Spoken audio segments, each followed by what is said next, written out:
O ministro Torquato Jardim assumiu o Ministério da Justiça e Segurança no auge da crise do governo Temer. Ele será o chefe do diretor da Polícia Federal, no momento em que a PF vai interrogar o presidente da República. Só isso já mostra a delicadeza do momento. Aqui de Brasília, a entrevista de hoje é com o ministro Torquato Jardim, que durante um ano ocupou a pasta da Transparência. Ministro, obrigado por estar aqui. Desde que o senhor foi... a senhora assumiu e deu várias entrevistas, eu acompanhei essas entrevistas e agora eu vou entrar nas brechas das entrevistas para esclarecer melhor vários pontos. Por exemplo, sempre que perguntado sobre o episódio da reunião Joesley do presidente, o senhor disse que é preciso esperar a perícia da fita, porque teve muitas dúvidas, alguns peritos disseram que teve mudanças e tal, que o senhor precisa saber o conteúdo da conversa. Mas esquecendo o conteúdo da conversa, ministro, ficando só na reunião em si, um prédio público, o Jaburu, onde um empresário chegou, deu um codinome na porta, ninguém pediu seus documentos e o presidente perguntou para ele assim: você veio sozinho? Você não acha que tudo isso já configura uma situação muito delicada? Porque afinal de contas parece uma reunião clandestina. O senhor foi ministro da Transparência durante um ano. Isso é normal? É preciso compreender a cultura parlamentar. O presidente Michel Temer foi parlamentar há muito tempo. Presidiu a Câmara dos Deputados 3 vezes. Foi político em São Paulo. Não foi uma reunião qualquer, foi uma reunião clandestina. Se alguém entrou não, eu não vou qualificar. Com codinome. Não, veja, sem dúvida, vou responder em duas partes. Tá bom. Primeiro, houve uma quebra de segurança, inequívoco. Não? Tinha que ter sido adequadamente investigado e identificado. Isso é inequívoco. Agora, quanto à hora da reunião e o local, aí que vem o meu argumento, já externei em outras oportunidades. A cultura parlamentar é de informalidade. Então, para quem foi político no seu estado, 24 anos na Câmara dos Deputados, 3 vezes presidente da Câmara dos Deputados, a cultura é de informalidade. Um parlamentar não cria barreiras de acesso, porque ele perde a eleição. Então, é da cultura parlamentar a informalidade. E as reuniões tarde da noite, isso acontece em qualquer parlamento, acontece em Brasília, o Congresso funciona até meia-noite. Eu entendo as culturas, até que como jornalista eu já cobri a política, já cobri a política externa, já cobro economia, então eu conheço as culturas são diferentes. Eu conheço essa da informalidade, dos contatos, das conversas fora do expediente entre os políticos. Essa não foi uma reunião normal e eu insisto, ministro, porque por causa desses detalhes. Inclusive o presidente ele disse ao presidente que ninguém pediu documento e não achou estranho, quer dizer, foi uma reunião com um investigado, e eu insisto, entrou com um nome falso num prédio público e ninguém pediu documento a ele, e o presidente não achou estranho isso. O senhor não acha que a reunião em si, do ponto de vista da transparência pública, faltou transparência minimamente? Não, como ele disse, a cultura parlamentar é essa, a informalidade é essa, cada governo é um governo, outros presidentes foram muito mais formais, muito mais cuidadosos, se quiser. Apesar dele ser investigado, tudo isso é normal, a reunião em si é normal. Eu insisto só nesse ponto, né? O juízo de valor e avaliação, cada um terá a sua percepção. No meio político usual, não é fora de propósito receber alguém no seu local de trabalho ou na sua casa à tarde da noite, porque é essa a cultura da convivência política na capital. Eu estou concordando com o senhor sobre isso, eu estou perguntando o senhor sobre outra coisa. A reunião era clandestina, é normal o presidente receber uma... Não, esse é um juízo de valor que não é o meu. Não é juízo de valor, são os fatos. Não, é a sua interpretação dos fatos, não é a minha. Tá bom, o senhor tem uma visão um pouco mais flexível sobre que reunião é conveniente que o presidente faça num local público. Eu não faço esse juízo de valor. A conveniência de um governo cada um terá a sua. Ministro, criou-se uma expectativa de que o senhor defenda o presidente Michel Temer. Eu quero saber, essa é a sua função? A função do Ministério da Justiça não é outra coisa? Pois é. Deram-me tantas funções nos últimos dias, 5, 6 dias na imprensa, que eu respondo apenas com uma frase: se eu fosse tão bom advogado, tão prestigiado advogado, para ter tantas tarefas de tanta preeminência, eu teria deixado o Ministério e reaberto o escritório. Aí você acha normal que um advogado também interfira assim até nos poderes? Não, o advogado exercendo a sua profissão com procuração nos autos, ele vai onde for. Isso é da essência da profissão. Ir onde ir, sim, mas ter influência a ponto de mudar um voto... Não, isso é ficção científica. Isso está me divertindo muito, por isso que eu faço a brincadeira. Se eu tivesse todo o prestígio que me atribuíram de influenciar tribunais superiores, de mudar julgamento em tribunal, eu teria voltado ao meu escritório, não estaria no ministério. Eu acho estranha essa resposta por causa disso, porque também não é normal um advogado influenciar tanto a ponto de mudar ministros e votos. Não existe isso, não existe isso. Não. Pois é, não é como não tem essa tarefa, não é tarefa institucional do Ministério da Justiça. O senhor criticou os acordos de leniência porque eles deixam as empresas meio no limbo, pelo que eu entendi. Só me explique melhor se eu estiver errada. Quer dizer, o senhor acha que é preciso que as empresas voltem a funcionar, voltem a fazer negócios assim que terminar o acordo de leniência? O senhor acha que é preciso fazer aperfeiçoamentos nesse acordo para que feche um período de delinquência empresarial, para que ela possa voltar a existir e fazer negócio? O que é que precisa para deixar mais claro o acordo de leniência? Isso é o que eu chamo de interpretação inteligente da lei. Não é anistia, não é perdão, não é passar a mão na cabeça de ninguém.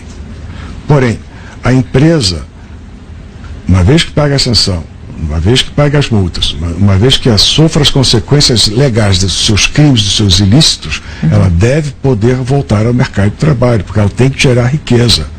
No caso dessas empreiteiras da Lava Jato, elas têm uma expertise, tecnologia e gerência irrecusável. Elas adquiriram bilhões e bilhões de reais em equipamentos com créditos subsidiados e de fontes públicas de financiamento, ou seja, compraram com dinheiro público. E dos 600 mil desempregados, segundo a matéria do jornal, cerca de 100 mil são engenheiros e técnicos formados, na sua grande maioria, em escolas públicas. Então, retornar essa empresa, uma vez paga a multa, uma vez sofridas as consequências da ilicitude e do crime, retomá-las na economia de mercado é gerar riqueza. É a sociedade ter retorno do investimento que foi feito com o seu dinheiro. Essa que é a questão. Não é? Então, o que precisa para melhor acertar? A lei anticorrupção, eu digo muito isso, é ruim, porque confere essa competência exclusivamente à transparência CGU, quando não é exclusivamente da transparência CGU. Até porque na Constituição, vamos começar pela Constituição, o Tribunal de Contas da União tem competência sobre isso.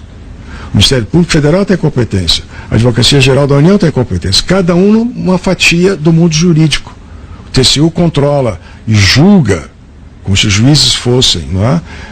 Nesse ponto, o Tribunal de Contas da União é um poder judiciário que julga as contas de quaisquer pessoas que tenham feito uso de bens, dinheiros e valores públicos. O Ministério Público investiga para ação penal, a AGU investiga para ação de improbidade administrativa ou ação de ressarcimento. E a Transparência CGU também investiga. Então, quer dizer, é gente demais, é órgão demais interferindo nesse exatamente. processo. Então, o que precisa, tanto é que a minha tarefa diplomática, nesses 12 meses quase que fiquei na transparência, foi encontrar meios de trabalho com cada um dos três, mas sem poder ainda reunir os quatro. Então, o Tribunal de Contas da União tem seus auditores na transparência a hora que quiserem, com acesso aos documentos sigilosos. A Transparência mantém equipes técnicas em Curitiba com o time da Lava Jato e em Brasília fazendo as auditorias. A cada 3, 4 semanas, uma equipe técnica com o secretário executivo, que agora é o ministro interino, vai a Curitiba e se reúne com os procuradores, e com a Advocacia Geral da União assinamos, a ministra Grace e eu, uma portaria comum para que os advogados da União estejam no grupo de investigação desde o primeiro momento. Então, o que foi possível criar nesse período foi uma operação que... Para simplificar. Para racionalizar. Então, agora, é uma coisa que depende muito de personalidade e temperamento. Nós não temos isso posto no papel. Ministro, o senhor também vai ser ministro da Segurança. E o começo do ano foi um começo do ano dramático, com a eclosão da rebelião nos presídios, morte de pessoas até hoje, e continua esse problema no Brasil. De dentro do presídio, o tráfico de drogas, principalmente os criminosos, determinam morte de pessoas que estão do lado de fora. Enfim, o problema de segurança no Brasil é muito complexo. O senhor ontem deu uma resposta desconcertante quando perguntaram sobre o assunto, que o senhor disse que a experiência que o senhor tem sobre isso é que o senhor foi assaltado, suas tias também. Mas acontece que o que se espera de um ministro, que assuma o cargo de ministro, é que entenda mais profundamente a área e sabe o que fazer a respeito. Você sabe muito bem que eu não sou especialista em segurança pública. Sim, em 40 anos de advocacia, eu não fiz advocacia criminal. Então, quando a jornalista me pergunta algo sobre um assunto que eu não conheço, eu disse, não conheço. O senhor não é especialista, mas qualquer pessoa que chega no nível que o senhor chegou tem uma noção de para onde ir para a segurança vamos ver na entrevista inteira. O que eu disse antes, que eu vou chegar e vou estudar, vou me reunir, vou mergulhar, vou fazer o dever de casa. Não é? A priori, o senhor não tem nenhuma opinião a respeito do assunto, exceto que o senhor foi assaltado. Tenho leituras de colunas de especialistas, mas não tenho conhecimento do Plano Nacional de Segurança Pública. Vou me reunir hoje com o setor, já começamos a reunião da manhã, interrompi para vir aqui, não é? Mas, obviamente, eu não sou especialista, mas vou mergulhar no assunto. O Ministério da Justiça é imenso. Você vai... Pois é, eu estou até correndo aqui com a entrevista, por exemplo, sobre drogas. Qual a sua opinião sobre drogas? O senhor acha que pode-se ter uma tendência de defender a liberação de pelo menos algumas drogas mais leves, como maconha? O senhor é a favor disso? Eu não sou a favor da liberação da maconha, salvo decisão do Congresso Nacional. Os cientistas não vão resolver essa história. Os Estados Unidos está dividido. Em estados legalizaram, outros não legalizaram. Eles são sempre assim, estão sempre em alguns estados. Aquilo é uma federação de fato. É uma federação desconcentrada. A nossa é mais concentrada. Tendemos ao unitarismo. Não é? Mas eu acho que o confronto científico já está posto. Na internação mandatória, na internação, o tratamento assim e tal, maconha cria dependência, não cria dependência. O debate científico já está posto. O debate ético já está posto. O debate para remédio o senhor concorda? Para remédio o senhor concorda? Porque também aí há disputa científica. Há médicos que negam o efeito terapêutico. Há pessoas que se sentem bem com certos distúrbios neuropsíquicos que a maconha faz melhor. Agora, só para simplificar, reduzir minha resposta para longa. O debate científico está posto. O debate teológico está posto. O debate ético está posto. Então, acho que agora é unificar todo esse, sistematizar todo esse debate e formar o debate sistematizado. O senhor pessoalmente, a favor ou contra, de que lado o senhor está nesse debate? Eu não devo ter posição pré-estabelecida. Eu tenho que estudar, tenho que ver qual é o sentido geral, insisto, dos científicos, dos cientistas, dos teólogos, dos psiquiatras, psicólogos, para colocar isso documentadamente perante o Congresso Nacional. O Congresso Nacional é que deve ter a última palavra. Tá. Ministro, eu vou fazer um intervalo. Eu volto daqui a pouco. Estou conversando hoje com o novo ministro da Justiça, Torquato Jardim. A entrevista de hoje é com o ministro da Justiça, Torquato Jardim. Ministro, o senhor já foi perguntado muitas vezes sobre isso, eu vou perguntar novamente, mas eu já vou tentando me escapar das respostas que o senhor tem dado. Porque o senhor tem dado respostas assim... cuidadosas. Não. As suas respostas, nesse caso específico que eu vou perguntar, foram mudando ao longo do tempo. No caso, é o diretor da Polícia Federal. Vai trocar, não vai trocar? Primeiro, o senhor disse, logo que foi escolhido, que o senhor avaliava a possibilidade de trocar. Depois, o senhor disse que o senhor ia conversar com muita gente que faz parte para tomar decisão. Hoje, na Rádio CBN, o senhor disse que ia até viajar com o Leandro Daiello, vai passar 4 horas junto, quem sabe discutem a relação. Então, eu queria que o senhor não saísse pela tangente e dissesse, afinal de contas, o senhor acha que a hipótese de trocar está colocada como certa ou não? O senhor não tem a menor ideia do que fazer a respeito da direção da Polícia Federal? Afastar não é hipótese pré-estabelecida. Não é hipótese certa.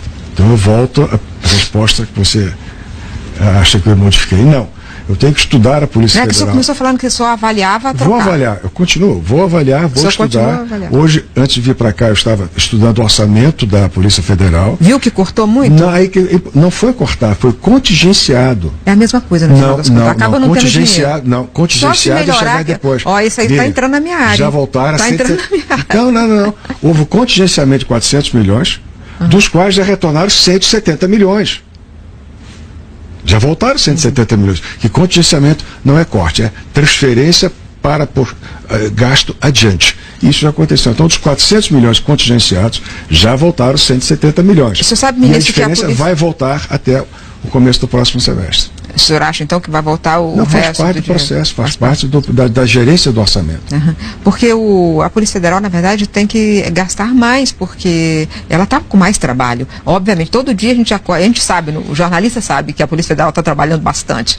Tanto que hoje, por exemplo, acordou com um empresário preso na Vieira Solto, no Rio de Janeiro, com fraude na merenda escolar nos governos Pezão e Cabral. E todo dia tem um trabalho, e é um trabalho que é valioso para a sociedade brasileira. Claro. Então, o senhor vai se mobilizar para que haja mais recursos para a Polícia Federal? Vou mobilizar, é compromisso claro, inequívoco, para obter a maior quantidade e qualidade possível de recursos para a Polícia Federal. Agora, conversar sobre orçamento com a Polícia Federal é também a Polícia Federal remanejar despesas dentro do seu próprio orçamento. Talvez menos obras civis, menos renovação de sede, para que haja mais recursos para a operação. Menos hardware, mais software. O senhor tem expectativa de que a Polícia Federal conte para o senhor antes das operações, que operações serão feitas? Não, prefiro não saber com antecedência, porque é exatamente o que eu fiz no Ministério da Transparência. Eu nunca fui avisado com antecipação, para que houvesse total liberdade operacional da instituição. Como é que o senhor se sente diante do fato de que liderados do senhor agora na Polícia Federal, o senhor passou a ser o diretor, o ministro do diretor, vão interrogar o presidente da República, ainda que por escrito, mas vão interrogar o presidente da República. O senhor se sente, como é que o senhor se sente diante disso? Nessa parte, a Polícia Federal é a polícia do Judiciário. Não é função, está na Constituição. A Polícia Federal é a Polícia Judiciária da Justiça Federal. Então ela não está subordinada ao Poder Executivo nessa função. É uma função independente da Polícia Federal, posta na Constituição como arma operacional, braço operacional do Poder Judiciário. Ministro, como é que o senhor viu ontem a situação que é o Congresso votando o fim do foro, o Supremo discutindo a redução do foro e o governo baixando uma medida provisória para manter o foro de um específico ministro, o ministro Moreira Franco? É um debate democrático. O Congresso Nacional tem uma perspectiva, o Supremo Tribunal Federal tem outra, né? O caminho do Supremo Tribunal Federal... Do que o ministro Moreira Franco tem medo? Do que o governo tem medo em relação ao ministro Moreira Franco? Eu não sei da questão específica do ministro Moreira Franco. A medida provisória trata também da criação do Ministério de Direitos Humanos, que é uma marca muito importante até nas relações internacionais do Brasil. Você sabe melhor do que eu, já fez jornalismo internacional, que há certas questões que no Brasil não tem ainda, na nossa cultura de interesse geral, reflexo, porque lá fora tem imensa repercussão. A morte de 10 ou 12 colonos do Pará há 2 semanas quase não foi noticiada no Brasil. Talvez porque outras matérias devessem ter ocupado O que o senhor pensa sobre aquele episódio? Foi um episódio dramático? Dramático, lamentável por todos os títulos. Dramático, lamentável por todos os títulos. Não é preciso investigar melhor o que foi aquilo? Ontem já assinei uma ordem de serviço para a Polícia Federal, vá ao local apurar em apoio às polícias militares e civis do Estado do Pará. Já ontem fiz isso, logo após a posse. Mas o senhor vai proteger as polícias quando a polícia que não vou proteger, vai fazer a investigação, conhecer os fatos. Eu quero uma apuração da Polícia Federal e não apenas as que vierem das polícias locais. Ouvindo as vítimas e os parentes das vítimas, claro, eles estão lá para isso. Se for necessário, eu irei pessoalmente, não há nenhuma dificuldade contra isso. Então o senhor considera que aquilo é muito relevante? Relevantíssimo, que foi nessa loucura que é a vida do Brasil. Lamentável que não tenha mais repercussão no Brasil para que haja uma opinião pública acesa sobre isso. É claro, e ainda há tempo de E os outros temas de direitos humanos também. Aliás, eu quero sobre um antigo, ministro, mas que eu acho importante. Na semana passada mesmo, em São José, na Costa Rica, a Corte Interamericana de Direitos Humanos se reuniu para julgar o Brasil. No caso do Vladimir Herzog, até hoje, 42 anos, Vladimir Herzog, 42 anos depois daquele assassinato. E o governo brasileiro mandou como perito o Alberto Toron para dizer que a lei, que aquele crime prescreveu. Isso, do outro lado, estava a viúva de Vladimir Herzog, Clarice Herzog. O senhor não acha que não é um absurdo que o 7º presidente civil, 32 anos depois do fim da ditadura, ainda vá lá dizer que aquele crime não é crime, que o Estado já prescreveu, que tudo bem, vai tentar se contrapor à viúva de Vladimir Herzog? Não é uma coisa fora do tom? Esse é um drama terrível para muitos. O contraste acadêmico é dizer: a transição democrática pede certos pactos. Agora, pode impor uma circunstância legal, mas não pode impor o esquecimento. Então, o senhor acha que... Não, eu acho que é uma defesa técnica em face de uma lei de anistia e transição que foi necessária naquele momento, lá atrás, 1979, para sairmos do regime forte para o regime democrático. Há um custo. Sempre há. Agora, o que eu sempre fiz a discussão em sala de aula, que é, uma coisa é o argumento político-legal de transição de ordem estatal. Outra coisa é o drama familiar, que esse ninguém pode obrigar ninguém a esquecer coisa nenhuma. Não é? Mas o senhor acha que um crime como esse é prescritível? Não deveria ser na teoria dos direitos humanos. E na nova Constituição brasileira não é. Aquilo foi antes da atual Constituição. É um tema dificílimo.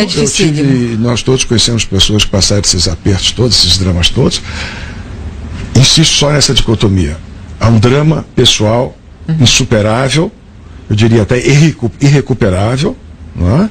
E há essa outra necessidade coletiva, que eu não digo que despreze o drama individual, mas que submete o drama individual ao interesse aritmético maior de fazer uma transição de um regime fechado para um regime democrático. Ministro, o seu ministério é enorme e eu estou cheia de perguntas, o programa está acabando, mas eu tenho que fazer uma pergunta. A FUNAI, o que o senhor pensa do assunto e o que o senhor pode fazer? Porque as informações que se tem, inclusive do ministro, do presidente que saiu, é que está havendo um desmonte da FUNAI e que a política indigenista do governo Temer é muito confusa e está havendo um retrocesso nessa área. E eu estou vendo retrocessos em outras áreas de direitos humanos, como, enfim, a preocupação no caso da FUNAI, vamos restringir a FUNAI, porque o programa está acabando. O senhor tem alguma coisa a dizer sobre isso? É prioridade, porque, como disse ontem no discurso de posse, é um dos fundamentos do Estado brasileiro, a dignidade humana. Nós temos que tratar com dignidade a comunidade indígena, é uma comunidade peculiaríssima, que você tem pelo menos 3 grupos, né? Então, aqueles que ainda estão no estado inicial, afastados completamente da dita civilização, há uns que estão em transição e há os que já estão urbanizados. Não é? Em Dourados e Mato Grosso há uma população na periferia da cidade de cerca de 12 mil indígenas. Estão totalmente urbanizados, mas ainda não inteiramente entrados na civilização, vamos dizer, ibérico-católica, ibérico-cristã. São 3 posições diferentes. E tem essa demarcação de terra que é muito... É um daqueles temas de grande repercussão internacional, que precisa de mais atenção da sociedade brasileira. Então, acho que a tarefa que devo ter na FUNAI é, primeiro, no curto prazo, sustar os conflitos de alguma forma, equipar quem tem que ser equipado. Isso é feito em parceria com o Ministério da Defesa, o GSI. Não é? E, segundo, é reconhecer as 3 fases da transição cultural, para ter tratamento específico. Isso passa pela proteção de terra, sem dúvida alguma. Passa pela demarcação, claro, fortalecimento claro, e tal.